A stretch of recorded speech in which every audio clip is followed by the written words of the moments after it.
Barrister Darlington, let me get your opinion on this, please. No. Easing of visa restriction between South Africa and Nigeria. Remember the xenophobic killing. Remember also the call by the ZANU-PF that foreigners who are illegally staying in their country should leave and all that. And what do you make of this? I think we are taking enough from South Africa.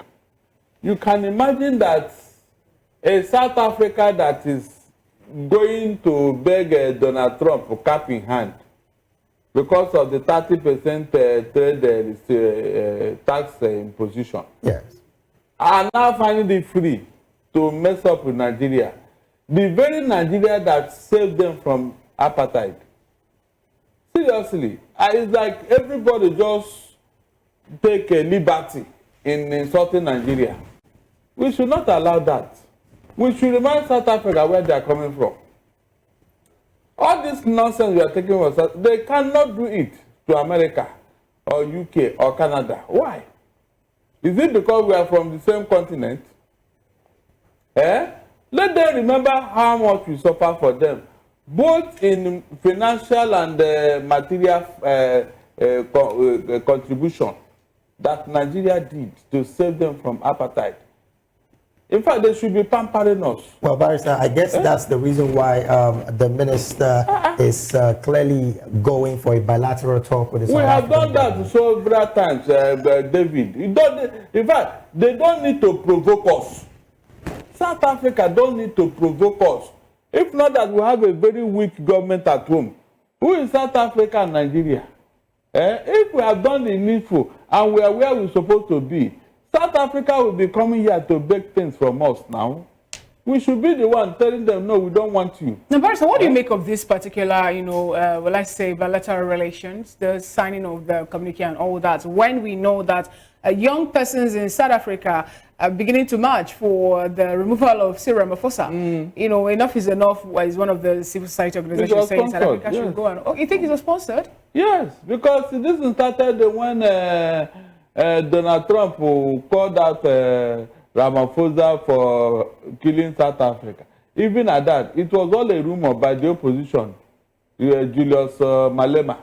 And now that they have put the man in prison for pulling a gun, I am not surprised that, yes, the South African government may be doing all this to make the guy look bad. But Ramaphosa have been trying. He has piloted the affairs of South Africa in a very good manner. So all these things are sponsored from outside. That's the truth. They want to make the guy look bad. All right then. Barrister, let's move straight because all the accusations against him are unfounded. They're unfounded. All right then. Let's take this conversation to Mr. Oladare, I beg your pardon.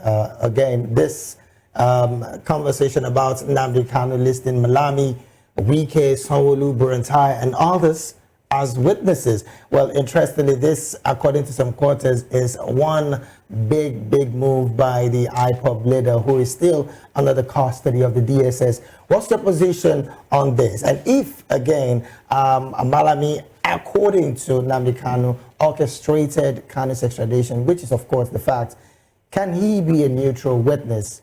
And, of course, wouldn't this call boomerang on the person of Nnamdi Kanu's case? It's a good witness list from Kanu and his entire legal team, because I mean they should come and explain why and how they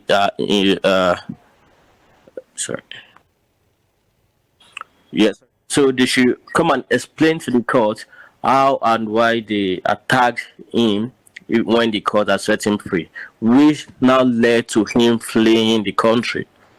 They should also explain how he was adopted all the way from Kenya.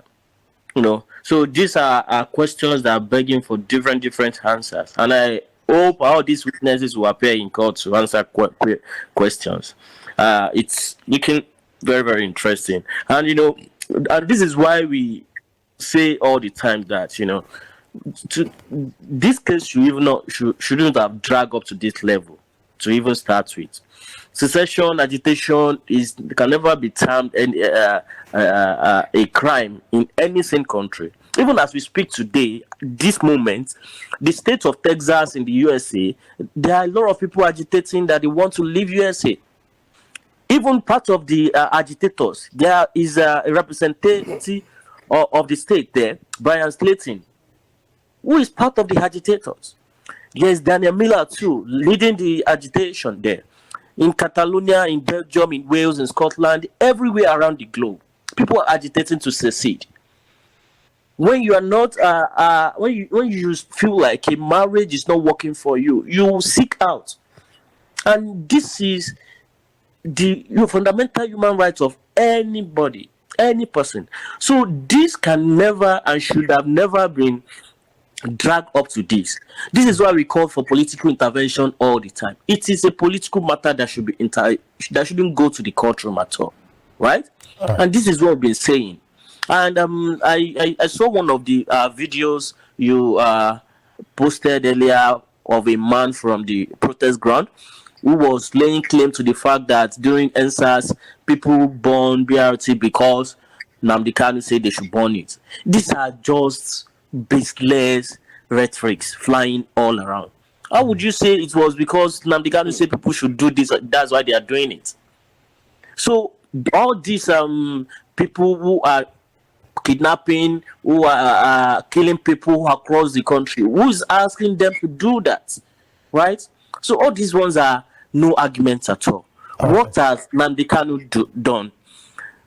That is the question.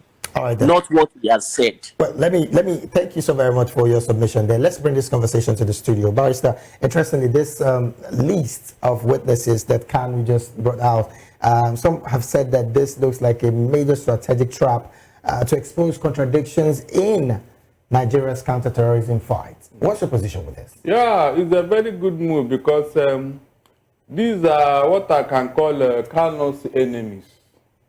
And when you are asking your enemy to come to court to testify on your behalf, it's going to be a very difficult position. Because what they are going to say will in fact destroy the evidence of the prosecution. That is the master stroke here. All the people he listed are government persons.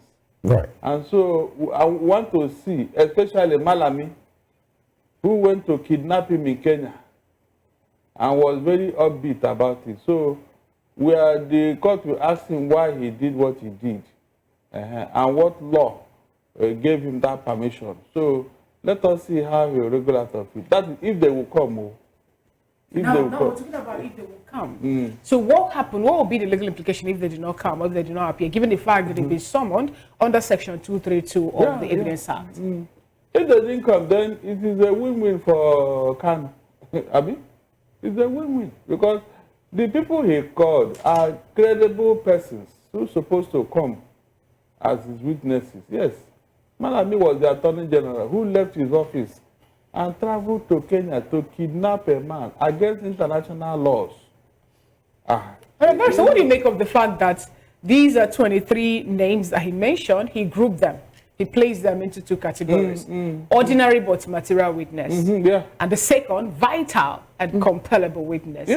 Help us actually break that down for an average man actually to Exactly. I was going there, Barrister. So because we need you to help the average Nigerian and African watching right now to understand both the list and the implication of these people not showing up in court. Like I said, the vital witnesses here are those ones who are going to say things in favor of Nnamdi Kanu. Are you getting me? Because they are going to be interrogated by the prosecution.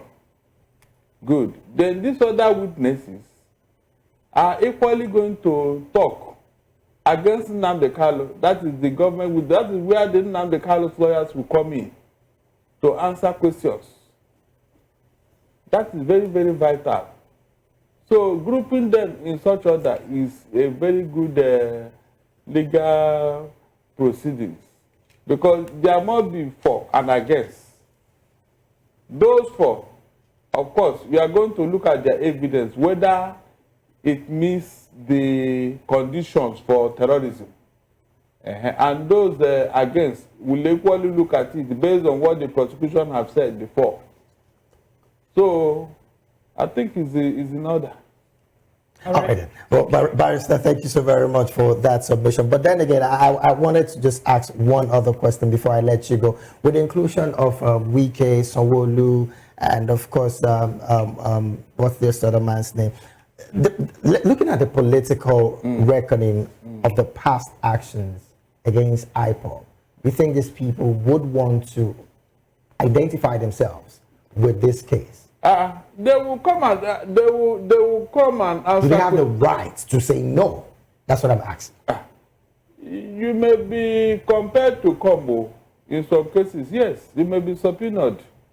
The court may subpoena you, and at that point, you don't have any excuse. Even while they are still in office, Barrister? It doesn't matter. The court didn't say while you are serving, you should not. It's a different matter if you have gone to court or somebody has taken it to court, but you are coming to testify. In fact, you are coming to help the court arrive at a decision. What you are going to say will be viewed vis-a-vis the matter in question. That is the issue here. So when they come, what they will say and the question they will ask them will now depend on the responses they will get. It's not a question of they are not coming for nothing. There is a reason why these people are summoned. You remember that those in office now, they have said things, they have done things that people did not look at. I'm sure the defense are going to go to that angle.